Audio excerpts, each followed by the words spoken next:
માંગરોળ નગરપાલિકાની ચૂંટણીમાં ત્રિપાખીયો જંગ જોવા મળશે। એઆઈએમઆઈએમે પણ ચૂંટણીમાં ઝંપલાવતા રંગ વધુ જામશે તેવી શક્યતા છે। એમઆઈએમના 21 ઉમેદવારો મેદાનમાં ઉતરશે। પાયાના પ્રશ્નો મુદ્દે ચૂંટણી લડીને જીતનો વિશ્વાસ વ્યક્ત તેઓ કરી રહ્યા છે। માંગરોળમાં કોંગ્રેસ અને આમ આદમી પાર્ટીએ ગઠબંધન કરી લીધું છે।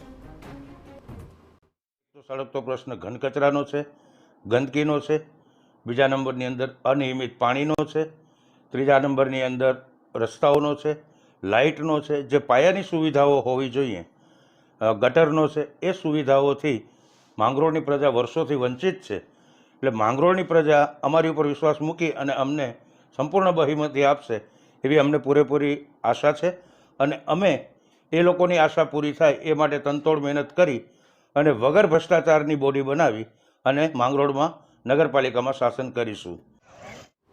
તો માંગરોળ નગરપાલિકાની ચૂંટણી માટે તમામ પક્ષના ઉમેદવારોએ ફોર્મ ભરી દીધા છે। એક તરફ એઆઈએમઆઈએમના જીતનો દાવા વ્યક્ત થઈ રહ્યા છે, બીજી તરફ કોંગ્રેસ અને આપે ગઠબંધન કર્યું છે। કોંગ્રેસ 23 જ્યારે આમ આદમી પાર્ટી 13 બેઠક પર ચૂંટણી લડશે।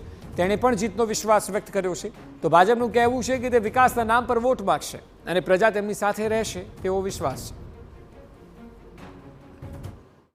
અમારી આ ચૂંટણીમાં અમે વિકાસના નામે લોકોની વચ્ચે જવાના છે અને અમારી વિકાસની રાજનીતિ હંમેશા રહી છે અને લોકો પાસે અમે જે કામ કરેલા છે એ બદલ અમે લોકો પાસે મત માગવા જવાના છે।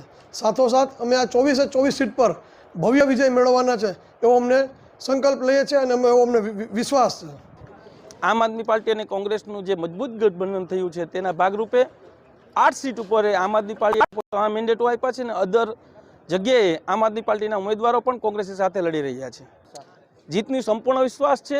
2/3થી વધુ બહુમત સાથે આમ આદમી પાર્ટી અને કોંગ્રેસનું ગઠબંધન જીતશે।